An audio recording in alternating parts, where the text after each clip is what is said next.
What's up everybody, the Blue Fang here, and today I'm back with yet a new part to the last What If on the channel. Last video did surprisingly well, so of course I had to come back with another part and see how you'll like this one. The like goal for today's video will be 70 likes for part 3. I'm confident that it will hit, so I'm getting ready for the next parts. Now with pretty much nothing else to be said, let's just get right into this video.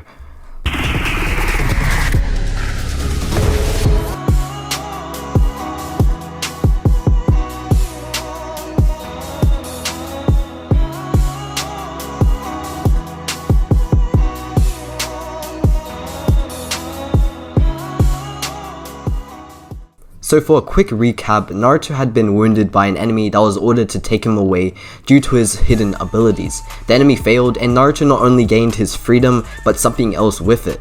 After being stabbed, he had a shock erupt inside of him. It kind of signaled the Nine Tails inside of him to not let Naruto die from the stab wound like that and supplied him with a bit of its chakra. A bit of Nine Tails chakra though would be strong enough to help awaken the Dojutsu Naruto had and help him activate it for the first time. He goes to the hospital, realizes his new shocking ability, and runs into Hiruzen afterwards. Now let's get right back into the story. So now we cut back to Hiruzen telling the story of the past Uzumaki clan, the one that was in the times of when the Leaf Village was rising. He starts off by explaining to Naruto about how the Uzumaki clan had affected the world of shinobi with their Dojutsu. They were a really strong clan and had all types of people who had the mystic eyes controlled. Hiruzen explains that the Uzumaki clan wasn't just like any other clan that had a strong dojutsu though. They were actually made to protect the Hokage, the higher ups, and the village itself from any enemies that would try to inflict any harm to them. They were basically the guardians of the Leaf Village. The Senju clan had close ties with them, so they easily had accepted the offer of doing so, and with their dojutsu they were feared throughout the world and no one would try to attack the Leaf Village for a very long time. Multiple occasions though, many clans would be bloodthirsty and looking to kill the Uzumaki clan, scared that they would one day take control of the world of shinobi with their power. Easily the Uzumaki clan had defeated them, but by doing so, they became the only clan in history to kill over 100 clans in only 2 days. Of course it was all in defense and Hashirama had no problems with the Uzumaki being able to protect themselves. But it came to a point where the Uzumaki being in the village would only create more incidents like this. So a conversation happened between Hashirama and the Uzumaki clan leader at the time, and they came to an agreement of the Uzumaki clan leaving the Leaf Village for now and let the Leaf have their peace. They would go into hiding and actually not run into too many enemies as their location would be unknown. After a while at the location they were at, the clan would begin to die out. There were not too many resources like a normal village would have, and many people in the clan couldn't survive with the lack of them. The beginning new generation of the Uzumaki also wouldn't have a proper environment as well, making their ability to train their dojutsu not happen, and the clan would stop using it for a long period of time. Once the dojutsu had died out, the Uzumaki started to return to the Leaf Village, but with war happening around the time, only one of them had made it back, Kushina Uzumaki, Naruto's mother. Hiruzen tells Naruto this, and Naruto is completely surprised by all of this information, his clan's troubles, them leaving the village, and finally his mother returning to the village. Hiruzen explains that this is all the information he could gather on the clan, and he doesn't know the details of how the mystic eyes work, but he thinks that it all comes down to chakra control and how much he emits. If Naruto is emitting too much chakra, the mystic eyes would be activated and at its strongest point. The cracked lines would be everywhere, but it's powerful. If Naruto controls his chakra to a lower level, then he would be able to unactivate the mystic eyes and not be able to see the lines anymore. So Hiruzen plans to teach Naruto how to do all of this since Naruto at the moment can't control his chakra too well. Confused yet determined after hearing all of this information, Naruto gets ready for this and plans on continuing his clan's legacy of protecting the Leaf Village and becoming the Hokage with this ability as well. Now we cut to Naruto's training. He's fully determined to be able to take control of his dojutsu and not only just to unactivate it for the time being, but be able to use this in means to protect the village, just like the Uzumaki clan did many years ago. Hiruzen now teaches Naruto a bit of chakra control. Through this training, Naruto becomes more knowledgeable of chakra and how to use it properly, as he's able to create more clones, be more versatile, and eventually be able to unactivate his mystic eyes. At that point, Naruto is celebrating and is excited. He then activates them once more, then after that, unactivates, showing that he has full control of when he uses his dojutsu now. He tries this out multiple times and finally gets used to it. He then proceeds to actually try out his Dojutsu officially with a kunai in his hands ready. He heads to a place with trees that is far from everyone else so they wouldn't have to get into his training. Once Naruto makes it there, he grips his kunai tightly and slices at each tree. Each time he slices at the lines that are on the tree for him, they fall apart quickly. Back and forth he continues this as he has a beaming smile on his face. All he thinks to himself is that he's strong, really strong. He's happy and is proud of his abilities. He had never felt as strong as this before since he couldn't even control his chakra properly and everyone usually laughed at him for his poor abilities. But now with the mystic eyes, he's probably stronger than everyone in the academy.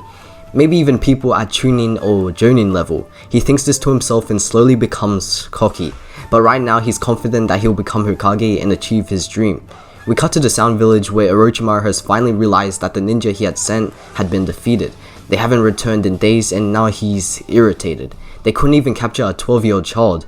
He's angry but he still wants the mystic eyes badly, so he calls 3 more Sound Ninjas to him and tells them about what had happened and what he wants them to do. Orochimaru explains that they have to be the ones to retrieve what he wants now and bring that one Sound Ninja that had failed back to him as well. All 3 of them nod their head obediently and start to make their trip to the Leaf Village. It takes a long time to get there, but they eventually do. All 3 of them enter the village quietly and get past the guards that are at the front entrance. The Sound Ninjas observe the Leaf Village whilst checking everywhere for their target. They can't find them throughout the streets of the village, so they head out to the places that are deeper and have more trees. Once they look around this spot, they spot falling trees. Curious to what's happening there, they go closer to that spot.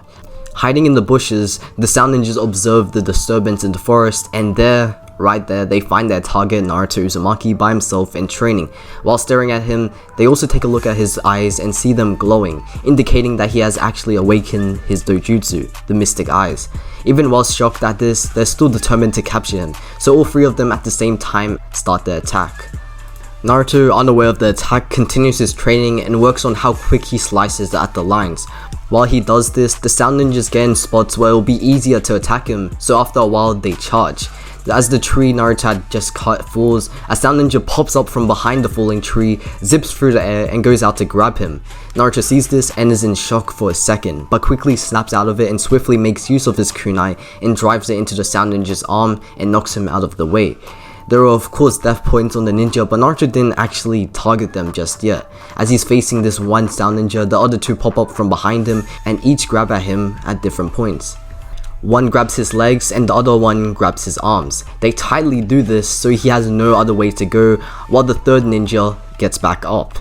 Now this one has his blade ready and set on stabbing both of Naruto's arms so he wouldn't be able to go for a counter attack.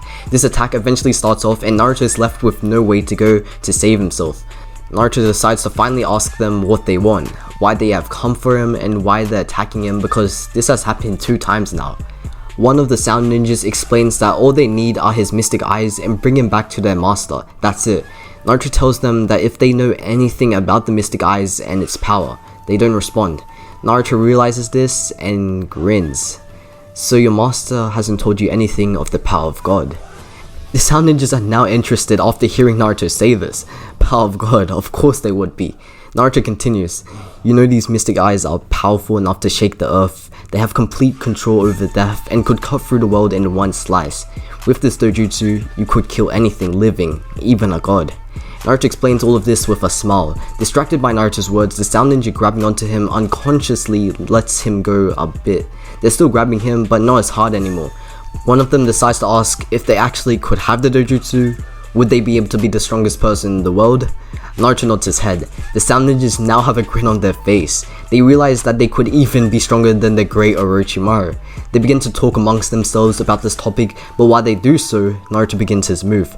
Using all of his strength, he lets one of his arms go out of one of the Sound Ninjas' hands and then uses his kunai and drives it into their arm at where one of the lines are. Their arm completely falls apart after this and blood sprays everywhere. Naruto now goes for the other Sound Ninja that is holding onto him and slices his kunai into where the death points lies, defeating them with ease. Blood splatters everywhere, but Naruto is only focusing on his final target. The 3rd Sound Ninja is scared. He knows about the ability and of course he doesn't want to compete against it. They start to run, but Naruto chases after them. He thinks that if they return to their master, then they would be able to tell everything about the mystic eyes to them. but Naruto can't have that. Naruto can't have someone else with the knowledge of the most powerful thing in the world. He swiftly jumps from tree to tree, chasing after his scared opponent, and doesn't falter. Eventually, he decides to pinpoint where the Sound Ninja's lines of death lie, and then throws his kunai at the exact location. As he does, he actually hits it, and the ninja stops in midair and crumbles apart with their pieces falling onto the ground. Naruto wipes the blood that splattered onto him off of him, and decides to head back quickly to get away. But now he has full control over his Dojutsu, and all he thinks to himself is that he's unstoppable. And that's what I'm gonna end off for today. Hopefully you did enjoy, and if you did, make sure to get this video to 70 likes for the next part. But like always, subscribe if you haven't, hit the like button and turn on bell notifications. It's been the Blue Fang, peace.